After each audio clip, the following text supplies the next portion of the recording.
listening to Affect Autism, where affect is the #1 tool we use in supporting child development through playful interactions.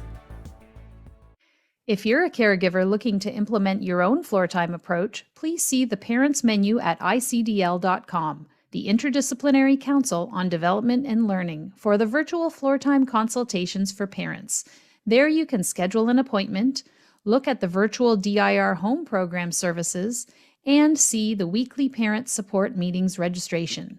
We aim to help you implement the developmental individual differences relationship-based model at home, taking into account where your child is developmentally and their individual sensory processing differences within your safe and nurturing relationship to promote and support their developmental potential. Welcome back. This is Daria Brown, and this week I have occupational therapist Alicia Payaro, who is the Assistant Director of Little Buddies Pediatric Therapy, a DIR occupational therapy practice just outside of Vancouver, British Columbia. And we're back this week with part 2 of a developmental approach to toileting. If you missed last week, please go back and check it out at affectautism.com, a developmental approach to toileting, part 1. I actually have a question from an Affect Autism member. The parent says, maybe this is more external sensory than interoception. We've been working on toileting with our 4-year-old daughter. Right now, she's using a small training toilet throughout the day. She's mostly non-speaking, so she will either lead us to it by hand when she needs to go, or sit on it by herself. Sitting down on it does not appear to bother her. However, as soon as she starts to go, she covers her ears and starts screaming. She also does this if a bath or other faucet is running in the house.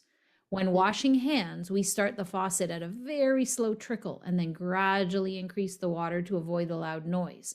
She has noise-canceling headphones, but generally doesn't like to wear them. So we typically just sit with her while she's using the toilet and do our best to comfort her in the moment and be present. Is there anything else we can do to make the process a little easier or less stressful for her? Good question. I've got some detective work, again, I guess, to kind of like some guess and testing is what I'd encourage parents to play with a little bit there. It sounds like there's kind of the lowest hanging fruit, so to speak. The big target there is it sounds like there's some pretty strong auditory sensitivities, and that especially when it's a sudden noise, the faucet suddenly turning on or the urine suddenly falling into the toilet, maybe quite startling even for her. And so how might we play with that? And when she releases the urine, she has that same startled response. And so how might we play with that? I guess there's different things that you could do. And it's going to be around trying to figure out what's going to make sense. What I think is fantastic and that I want to commend mom and dad on is that despite this, it sounds like little one is still independently going to sit on the potty, which is fantastic. We haven't seen kind of that complete aversion. No way, I'm not going anywhere near that thing. So that's great. And every time she goes and sits on that toilet, we want to do that little subtle celebration. Oh, you're on the potty, right? I wonder if you need to go pee-pee or whatever your family language might be. You could experiment a little bit with adding some other auditory input for her in that moment that she might be able to focus on. So dampening headphones is one way, kind of limiting the intensity of that stimuli, but it can be sometimes really helpful in the auditory world to give kind of a different stimuli to focus on. That's sometimes why we hum when we're in a really loud space even. I'm humming away. It does allow my brain to kind of focus on that sound that I'm generating because I'm always listening and kind of tweaking. Do I want to change the tone of what I'm humming? Maybe I'll hum a bit louder like this. Oh, that note wasn't quite right. Could play with that kind of piece if it's helpful for her to be making some different sounds while she's starting. You could experiment a little bit too, even with if she sits on the potty, to slowly turn on that faucet nearby in the same manner that they've found as being a successful way to introduce that sound. If she sits down, we might say, oh, I'm going to turn it on just a little bit and go through that slow kind of building up. to almost kind of mimic that slow building that she might go through when she's releasing her urine. I'm not entirely sure. It does sound like, though, that's great. And I continue to encourage parents to just kind of continuing to try to cultivate that calm in that moment with their child of, oh, yeah, you don't really like that, but I've got you, right? We're safe here, and having your hands on your child's hands or maybe on their hips and doing a little bit of gentle rocking back and forth, which can just be really calming for the body, so that we're still kind of giving her some of those tools that she might need to help cope with that other kind of distress piece. I've heard from some families, this is not necessarily a tried and true piece of advice, but that have put a piece of paper towel folded up inside those training potties, or even a couple pieces, so that it's not that sudden noise on plastic. Sort of to dampen the sound of the urine falling in. Yeah. Yeah. Can make cleanup a little bit easier, admittedly, too. If it's just a small release, you just scoop up that paper towel and take it to the bathroom. So a little bit of experimenting with that one and kind of following the child's lead there. And it sounds like she's doing a great way, kind of paving the way and letting us know that she's making sense of this, and that she continues to kind of have that motivation. I kind of want to sit on that. And that lets me know she's working on it and chewing on it. Still just going to be really dependent on her people to be able to co-regulate through that experience. And with more and more of those experiences of, okay, hey, I did that, and that one wasn't quite as bad. Oh, and that one, okay, that one happened too, and I guess it wasn't quite as bad. Each one of those memories will build up, and over time, that positive memory bank will start to flavor that next experience, because now the association with, hey, I kind of need to pee, goes into that memory. Oh, hey, I did it once like that, and once when I was rocking with mom, and once when we were here together. Those come to the forefront instead of those negative memories that sometimes would come in of, when this happens, I just scream, mom gets startled, I start to cry, I can see my mom is really worried about me. We want to try to shift the tables a little bit to that other side. Yeah. Yeah. I have another question, sort of shifting forward now about a decade. So what about kids who they're a little bit older, they're not teenagers yet, they need assistance in the bathroom, and it may or may not be the same person at the school or community center or respite place or whatever that is watching your child. Obviously, as parents, we have concerns about random strangers seeing our children sitting on a toilet, exposing their, body areas. Is there any way, I guess, a few different things, like what can we do as parents? I mean, to give tips, but also for our child's awareness, because if our child has only experience has been going to the bathroom in front of any old stranger, they may not know that it's a private place. Yeah. Even if they're going in private and the person is sort of closing the door and saying, do you need help? It's still a stranger being with them through that intimate experience. Yeah, maybe I don't know if intimate is the right word to talk about. Absolutely, and this is a huge area of importance. And I guess, it's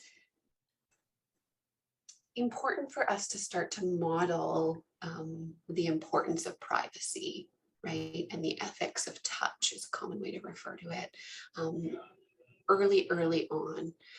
And even for our children that might be kind of seemingly unaware that it's a problem that different people are coming and going. It kind of reminds me, I did a school visit. We were working on some toileting for a little one.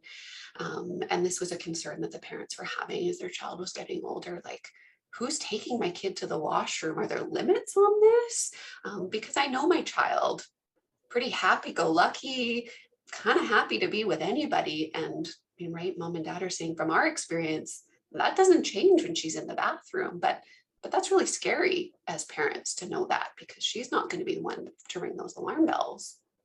And the school team were, naturally and wonderfully very on board with that and wanted to create a plan around kind of, designated personnel that had specific training from parents and right myself as the professional on the team around what steps to go through and what we're working on next and building independence in the bathroom. So that was all fantastic. But what was missing, I guess, or that we were unintentionally modeling was I went and did this visit. And when it was time to go to the bathroom, she was brought into the bathroom and it was timed at a time of day when there weren't other people around. So we knew we had the full bathroom just to ourselves. But then there's, multiple EAs have shown up and a resource coordinator, the OT. So now there's like a bit of a powwow happening in the bathroom. And little one is sitting on the toilet and kind of one person is starting to help and she's maybe, kind of humming and singing to herself, having a grand old time. And we were problem solving in the bathroom, well-intentioned. And so we were having a conversation, door wide open, adults standing there talking, kind of poking in and out of the bathroom, thinking that maybe we hadn't crossed a boundary there. And in retrospect, I'm almost like I'm cringing as I'm telling this because I certainly did cross a boundary there and I wasn't modeling privacy in a way that I strive to, and so even in those moments, what's going to be really, really important is right from the very beginning that we're modeling personal boundaries and privacy, even if maybe our child isn't going to be the one that says, I get it right away. They're not going to be the first one that says, close the door. We're going to be the first one that's going to always model when we go to the bathroom, we need to close the door, right? Or if you're the designated person, I'm the EA right now and I'm working on this, right? We want to go through kind of a consistent routine that adds this professional element to things that lets the child know kind of intuitively, experientially, that we're going into this process quite consciously. I'm going to close the doors. If somebody comes up, I'm going to call out immediately, busy, we need privacy in here right now. I'll come out when we're finished.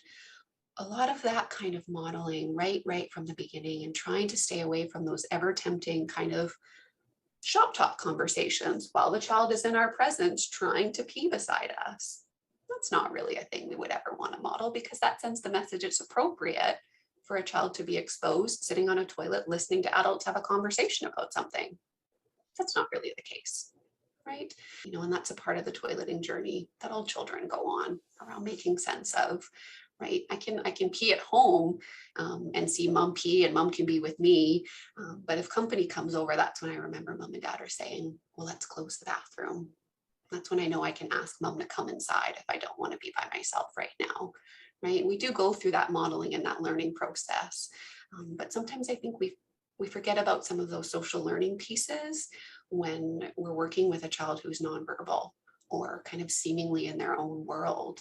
And what we know is that, no, they're paying attention and they deserve us to always be treating them as though they are completely aware of what's happening around them because they probably are, right? Absolutely. And do you have any tips on helping a child learn to wipe themselves? So they're successfully toilet trained, Yeah. know when they have to go, but they aren't yet knowing how to wipe themselves. Maybe the fine motor, the gross motor, the motor planning, the coordination isn't there yet. And so, you're on those last steps, like they're finally pooping in this toilet, but Yeah. mom or dad, excuse me, or somebody has to still wipe their bum. It's tricky for all those components that you just spoke about. And it's, it is going to be important. This is a great time to call your OT into action to try to do, some assessment here around what is it about the action of wiping that is so challenging for this child, right? Sometimes it has to do with, as you mentioned, kind of the fine motor piece, being able to grasp the toilet paper effectively or rip it off the roll. Sometimes it's, even starting kind of fundamentals, postural stability and gross motor control. We go straight to kind of fine motor control, but we always want to go kind of to the foundation and that ability to kind of be on the edge of the toilet and balance and maintain and reach. Whew, that's a hard thing to do. And especially for then going off children. balance when you're reaching to wipe, and then once you've Yeah. wiped, do you put it in the toilet or do you pick it up again and then do you get it all over your hands? Yes, yes, yes, yes. Sometimes it's that social learning piece. The kids that don't find poo all that gross. I've got my one little guy. He kind of now has gotten to a place of like, right, poop is supposed to go in the toilet, but like doesn't find that it smells very bad, isn't put off by the look of it, doesn't mind it on his skin, and so he was one of the little guys that kind of would wipe his bum and suddenly like pop up with hands covered in poop and then lean on the wall and want to give me a high five. And at first I'm, oh, no, hands here, man. And in that scenario, it's, thinking about kind of some of that social learning for this child of, right, that piece of, well, poop can carry germs. And so that's part of the piece that's really important, that we're careful with it if we get it on our hands, because we need to make sure we put it in the toilet and we wash up.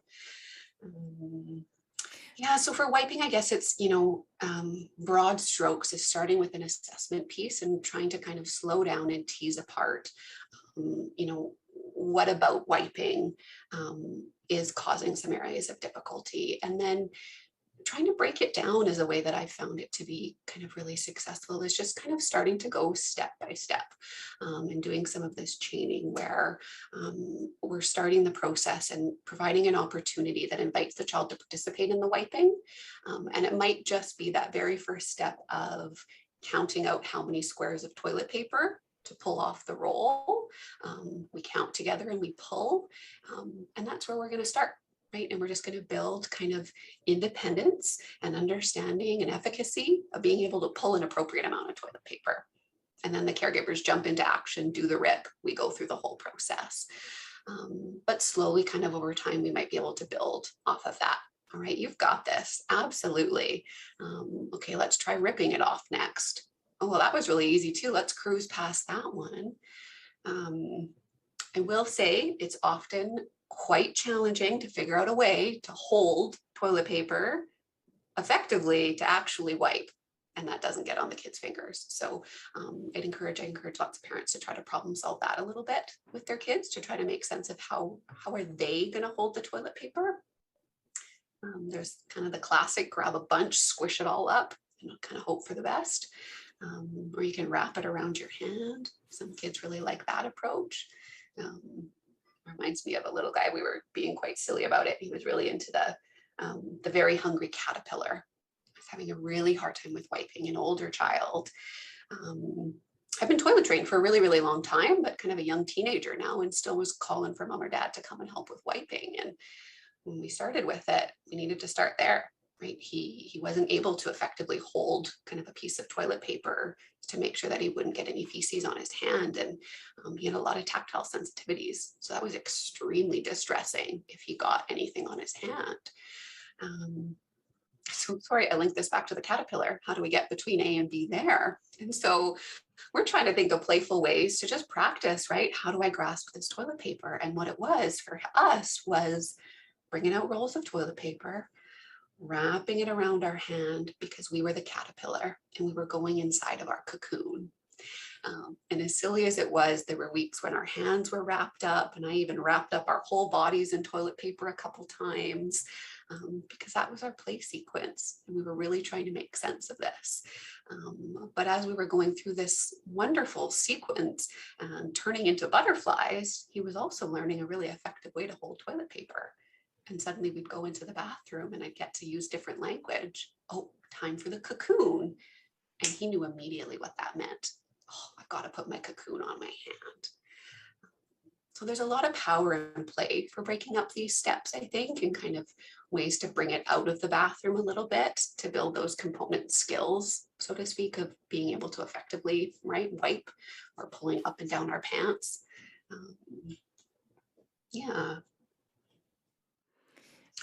I guess the last thing I'd like to leave listeners with is, and maybe we could have started with this, the parents' number one concern I find is, how do I get my child toilet trained, right?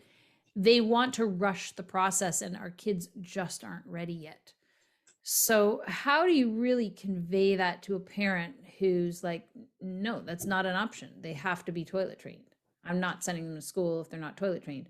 Or sometimes there's requirements like you can't be in a public school classroom if you're not toilet trained, or you can't take swimming lessons if you're not toilet trained. And parents that really want to push that, but maybe the child just isn't ready yet. And like I said, my son was 7 till he was out of diapers. A lot of parents are saying this at age 3, and I'm thinking 3, that's expecting a lot sometimes. Yeah. Yeah. Um, yeah. I guess when it comes to toilet training as well, the good news for parents is we can start at any time. And there is going to be always something that we can be working on towards the overarching goal of independent toilet training. And I do need to be quite honest with families, that this is the long game. And it's, we're starting from scratch here. Your child is now 8 and they've been going in their diapers for 8 years of their life. That routine is ingrained. This is exactly what we need to do. So try to check in with ourselves and remember just how hard it is to change a habit and change a routine for ourselves, because that's what we're slowly unpacking. But I always kind of put this but there. That doesn't mean we can't start building independence today, but we're not going to be at that finish line tomorrow necessarily. And it's extremely empowering for children and families, I think, to be able to recognize and feel and experience, right? Okay, so my child maybe isn't quite ready to be out of diapers, but wow, every time that they know their diaper has changed, they're letting me know, or they're wandering into the bathroom now. They've never done that before. They're trying to pull toilet paper off the roll and they're counting with me. And suddenly, for the first time in 8 years, my child is participating in their toileting routine. That is huge, huge, huge, huge. And so there are always things that we can be working on. That finish line might not come as quickly as we want it to necessarily, right? That will take some time, especially again, if we want to do it in a way that builds intrinsic motivation to do so. But we can certainly get started today. Kind of as young or at any developmental level, any FEDC kind of that we're at, there are things that we can be doing. I guess that last piece, and this kind of brings me to another kind of one of my big examples of a client that I've been working with whose parents are in that space, and kind of came to me in that headspace of, I'm just done, Alicia. Like I can't do this anymore. He's going into grade 5. He's now no longer allowed to go to many of the programs that he was eligible for in the past, because they're now saying he's too old for us to be helping him in the bathroom. It just doesn't seem like he wants to go, and I'm done. And it's gross, and I'm done with cleaning up. I'm done with the mess. I'm done with everything. We've got to get this to change. And where that was becoming reflected so clearly, though, which was unfortunately creating this hamster wheel of frustration, is the more the parents spoke about that narrative of I'm done, the more I would hear from the child, I'm done. I don't want to talk about this anymore. I hate the bathroom. I do not want to go to the bathroom. I don't want to listen to you talking about it. I don't want to play. I can see through these veiled attempts. No, no, no, no, no. And it was started at this place, kind of this narrative of like, well, my child just really is resistant and it's just so hard and he's just never going to listen to what we're trying to teach. But really with unpacking, all of those actions were a reflection kind of what was being projected from his most trusted people. I don't want to talk about this anymore. And then you'd hear it like clockwork from him. I do not want to talk about this anymore. So how do we take that next step, right? And it's that, again, like we've kind of circled around in our whole conversation of coming back to kind of us and reflecting on our role in this process as the adults of kind of what are we offering to this situation in terms of that readiness piece. And my job is around kind of supporting that journey of self-reflection and starting to kind of build that sense of curiosity and patience, kind of encourage too, quite frankly, to try something just a little bit different and to see if I sit in that space, what happens, right? And so, for him, it was I flipped it on its head and I became a little bit like the crazy poop lady. And this was where I got the original term of the poop queen, because everybody here that I worked with knew every single time they showed up, that was all I talked about. And I'd show up to sessions with as many jokes as I could possibly come up with. And these didn't need to be fascinating jokes. They could simply be knock, knock, who's there? Poop. And he thought that was just hilarious. So we just did it on repeat over and over and over and over. And I'd shoot mom kind of the knowing wink across the room, right? And I'd tell stories about my dog pooping and he'd want to know about it and he'd want to see pictures of it. And we'll do cartoons poop. And at first I saw mom's kind of, her shoulders were by her ears, like, this is weird and uncomfortable. And why are you doing this? Yeah. But I could also see that moment of kind of like, thank God you're the one that's doing this right now, because I didn't know what different that I could possibly do. And this playfulness is, it's quite contagious, because slowly over time, she started then picking up her child from sessions and watching her son for the first time wanting to tell a joke about poop. With playfulness, with humor, as opposed to that original kind of narrative that was brought in of he won't talk about it, he won't do it, he just won't. Now we're talking about it and he's curious. Why do dogs poop? Where do they poop? Where does poop come from?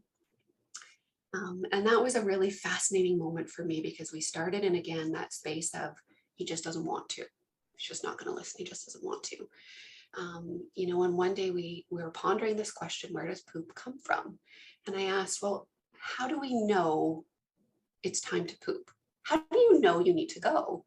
And he very quickly, very confidently pointed to the clock on the wall. He said, the clocks tell us.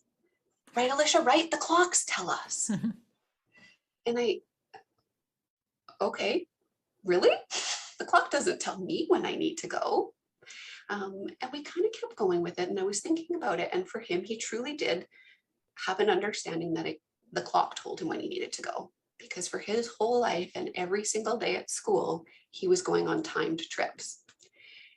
And this message was being driven home so strongly that every 15 minutes you have to go to the bathroom, that he had kind of lost sight and lost that body connection to even, touch on this idea that my body's the one that tells me when I need to go to the bathroom.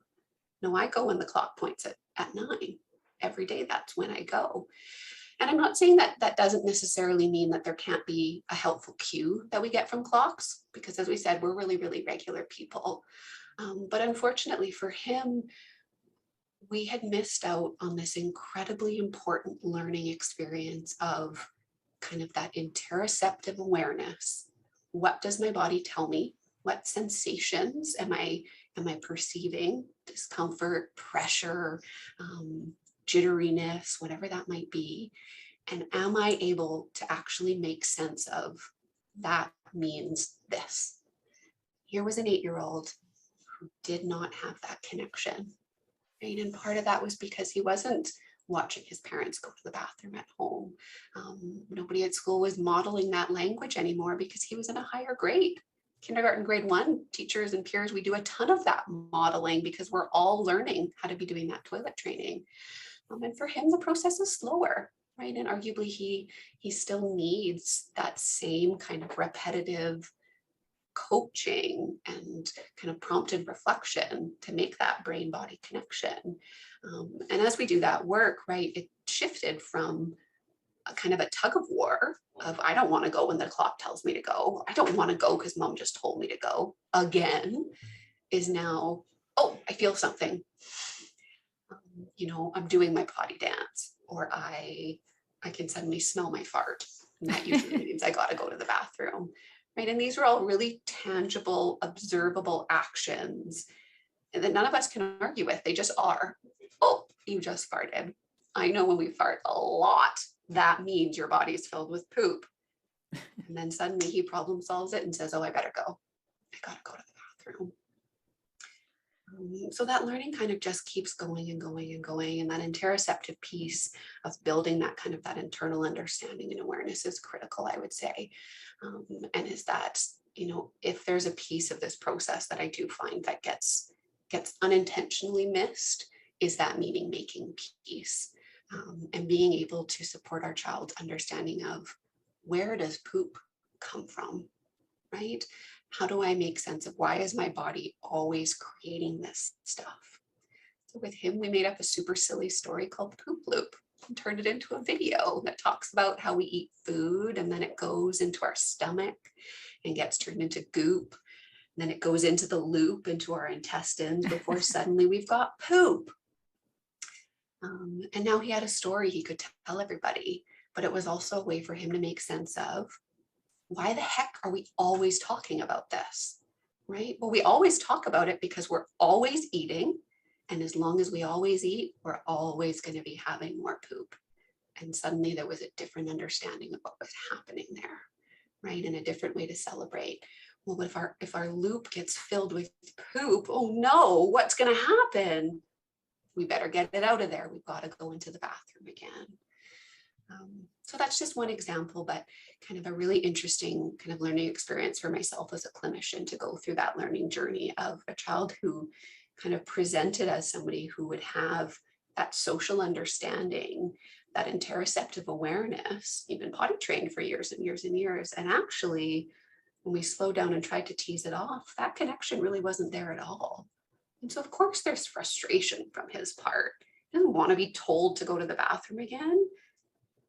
Guys, why are you just always telling me to do this? I'm my own person in this world. There was none of that intrinsic understanding, intrinsic motivation piece.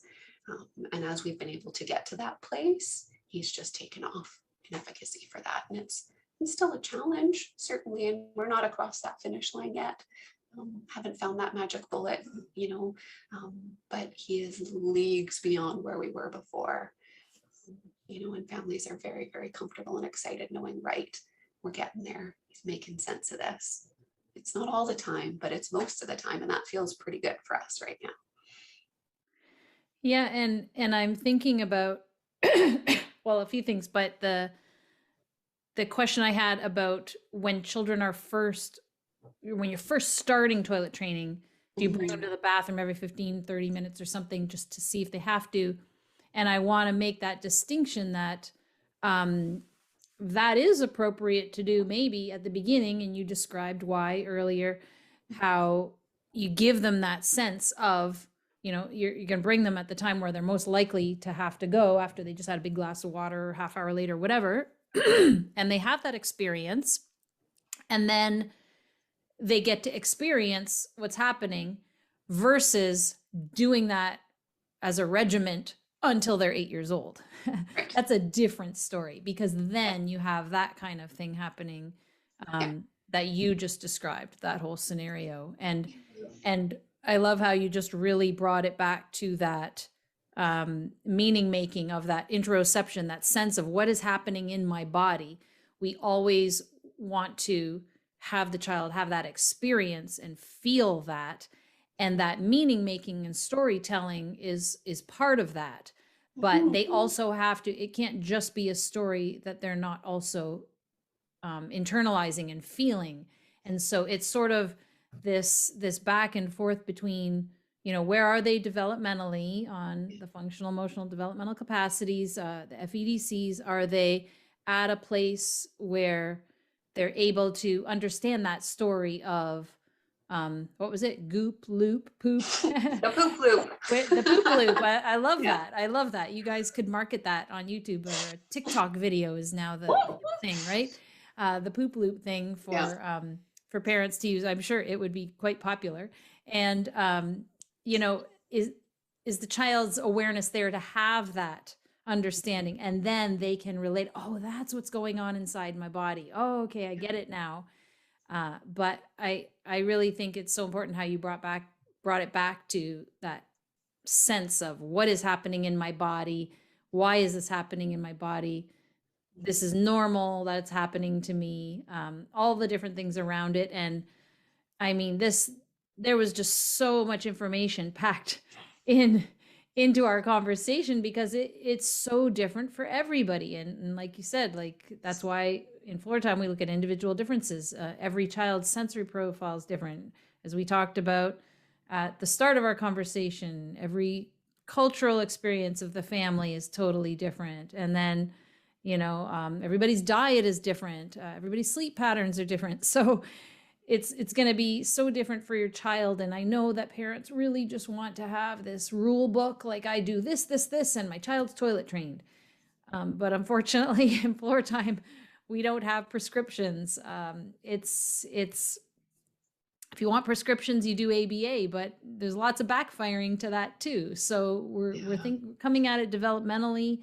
We're looking at where the child is developmentally. How can they make that meaning? How can they understand what's happening in their body? How can we support them, co-regulating with them, and all of these amazing things that you brought up today. Yeah, we flip it on its head, and I could talk through in a much more kind of concrete way. And often where I start is just a readiness assessment, readiness with parents and readiness with a child, where we kind of break down these different kind of skill areas, because it is complicated, as you just said. It's really complicated, and we can't, even as expert floor timers, tackle the whole thing kind of all at once. And I will emphasize, right, that the part of toilet training and being successful with it is, having parents that are saying, I'm ready, and kind of purposefully carving time out every day, carving headspace out. We need to make space. We make space for happiness in our lives. And if I want to focus on toileting, because it is such a big thing, do we as the adults in this moment have space to focus on this right now? Right. And with that, a lot of progress can be made at a lot of different speeds. But like I said, if there is that readiness piece, this willingness to, right, stick with it, find those moments and be checking in with our children, continuing to wait, watch, and wonder. That's the go-to. When I'm not sure what to do next in the land of toileting, that's where we go back. What is happening right now for my child? What are they telling me about their readiness for the next step? Or are they letting me know that we should just stay here for a little while? Because this is a really new skill, and it's important to sit here in this space and continue to feel confident at this level. And I'm just going to wait and wait and wait. And then there's going to be that moment, and it will happen, where we see they're saying, okay, I got that one. What's next? So that's so important that you just brought that up, because that's really the heart of what Keith and I spoke about in the podcast a few weeks back, where you really have to make sure the foundation is there before you move to the next thing. And so, like you said, wait and make sure one thing is mastered before you're rushing on to the next skill. And it makes me think of the Developmental Growth Spurts podcast I did with occupational therapist Maud LaRue, where sometimes, and we didn't even get into this yet, so maybe this will be our last topic. We hadn't even covered the fact that sometimes our kids are toilet trained, and then lo and behold, they start wetting the bed again. And parents are like, what the heck? Like, we did this a year ago. Why are they wetting the bed?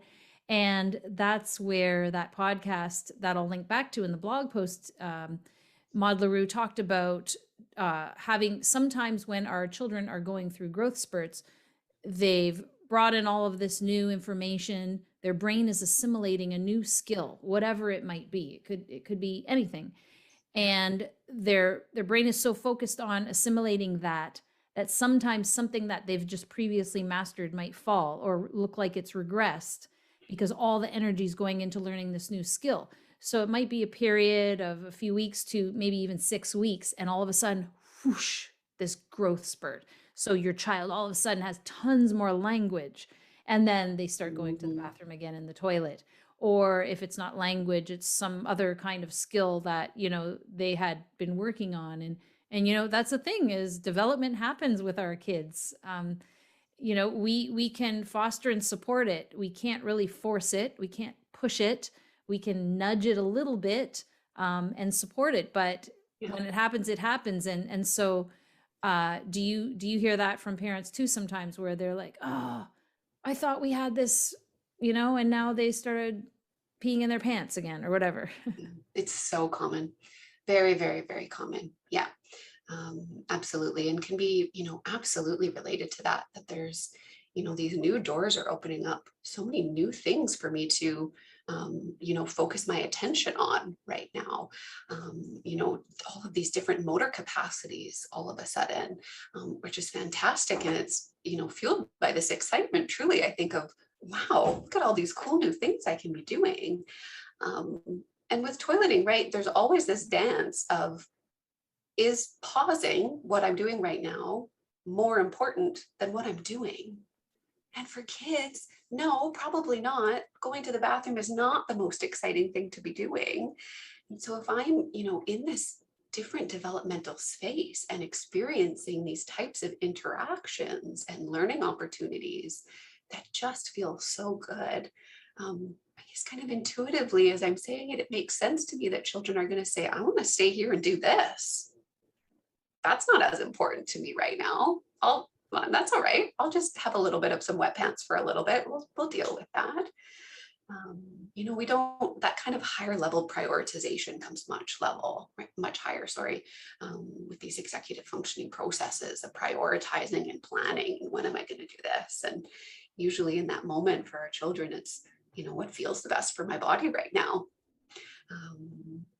So I think it can be kind of both of those pieces simultaneously, and interwoven of, there's these new things that I'm chewing on and it's taking kind of all of my energy and focus. That cortical load is there, which means I don't have as much capacity right now to make sense of what's happening with my bladder and sequencing out my actions that I would need to take to communicate that I need to go to the right person who's across the room and then figure out where the heck I need to go, all the while navigating and regulating my emotional responses to this really overwhelming experience and disappointment because I'm disengaging from something else.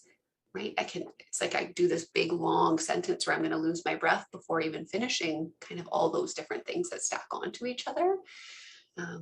But so certainly, and it's important for us to kind of try to build that understanding of that why piece. Why might that be falling out there? Because it's not just that they've suddenly chosen, I'm going to stop being toilet trained now, right?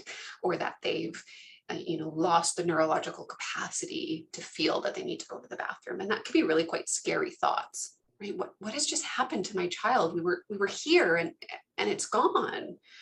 But remembering that must mean that their mind's eye is honing in on something else right now. And if we're patient, right, we'll be able to get back to a place of kind of full integration where we can have that full view of things and toileting continues to be a part of that routine. But right now, there's something else that seems to be much more emphasized for your child. And our best work to do is probably to try to explore and understand that. What is it that's happening right now that is so meaningful for them, that this routine, like toileting, that they've become so proficient at and has become such a habit, has suddenly fallen away? Something is really important if that's happened. Really, really important. And to pack extra pants and extra underpants and socks, and just in general, to not ever shame your child. So I mean, I think probably one of my earliest memories, because we don't have memories below a certain age because our prefrontal cortex isn't developed yet and all of that. But I must have been 4, maybe even 3, because my brother was a baby and he's 2 years younger than me. But we were out visiting a great aunt of mine out on the farm, and I peed my pants. And I remember this so clearly that I was like horrified. And my mother was just quickly solving things. So she took out my brother's diaper and put a diaper on me. And I was like, no, my cousins will see that I'm wearing a diaper. No. I was so embarrassed that a big girl like me would be seen in diapers. And my mom just saying, it's so funny because now, she's in her 80s and I can still see her saying the exact same thing now. So I have the memory of her from when she's in her 30s saying, "Oh, don't worry about it. You can't even tell. Just don't worry about it," right? Like, come on, it's fine. Don't worry. And me going, "No, they're This is going all to I can worry about, lady. notice." So I just, the reason I bring up that example is that a lot of times we're so easy to brush off our children Mhm. and maybe we definitely, luckily my mother didn't shame me. She found a quick solution and just like, let's go with it. Right.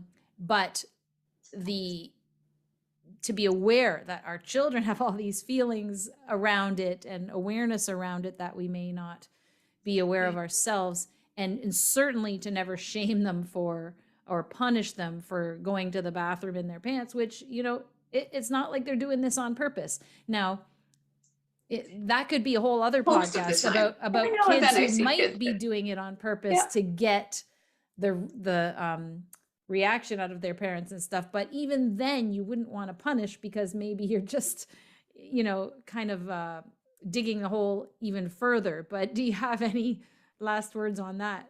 Yeah. I mean, there's certainly that moment of kids are always, and adults too, truthfully, we're always testing the waters. Testing the boundaries is something we talk about a lot, right? As children are building independence. And, maybe like I've got a nephew who's, typically developing for most frames of reference anyway, and is a little bit older and was at the park the other day and had fully peed his pants and kept on going.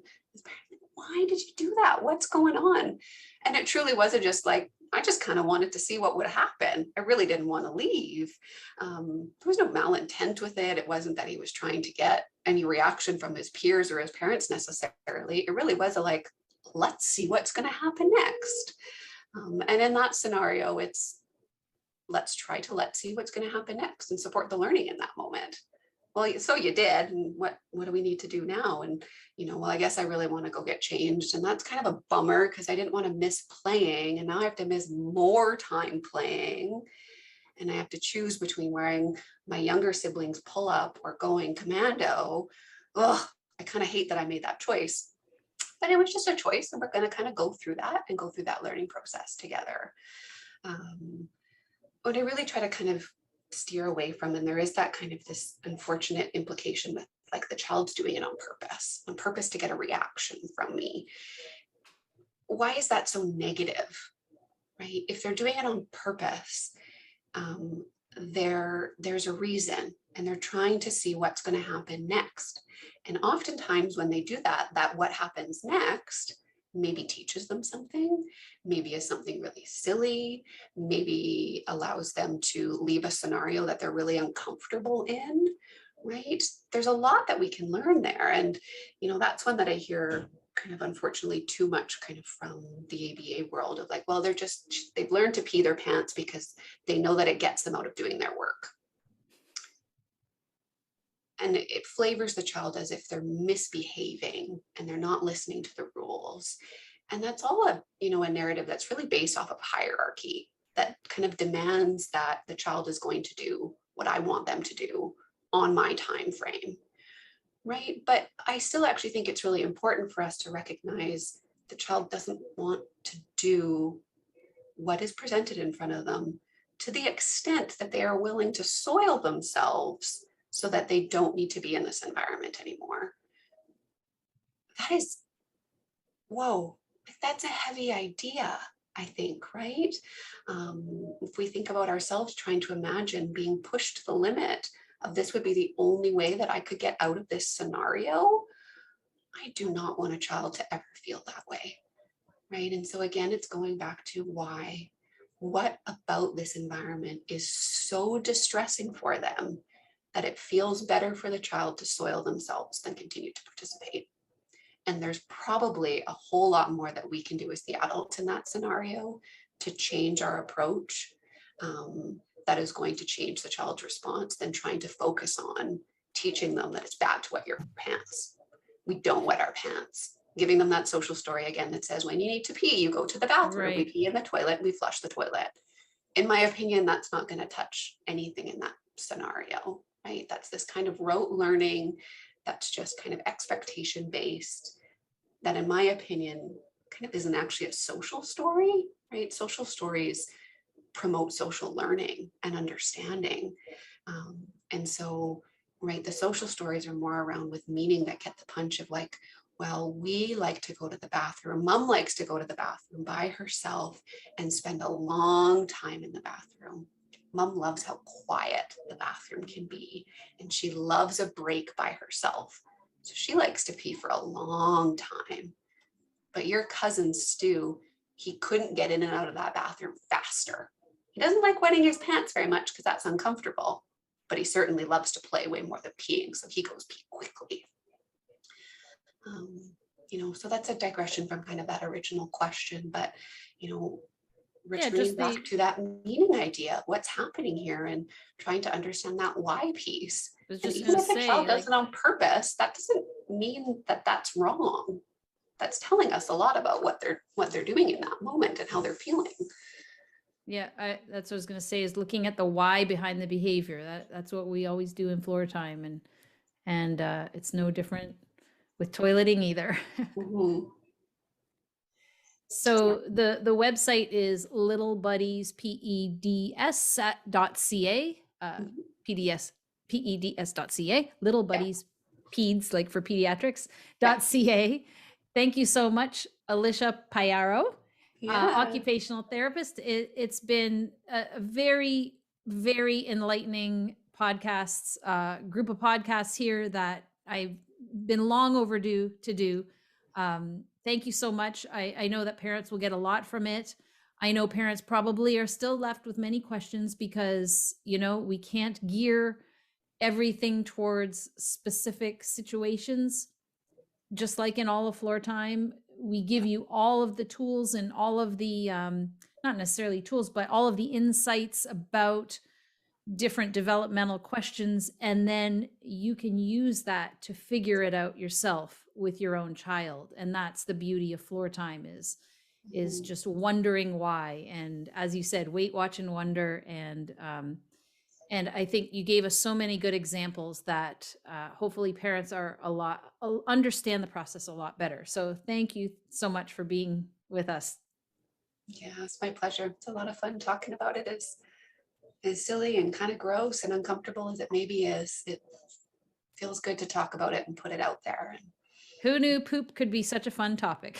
I had no idea this would be something I would talk about so much. Well, thank you. And listeners, check out the blog post at affectautism.com and all the bonuses for members. I hope you'll check it out. Thanks again, and tune in again next time. Until next time, here's to choosing play and experiencing joy every day.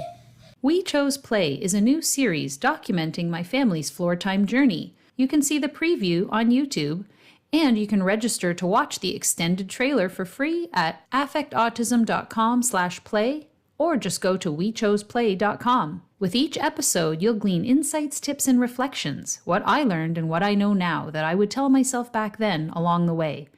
I hope it will support caregivers in their floor time experience. We chose play. We have joy every day.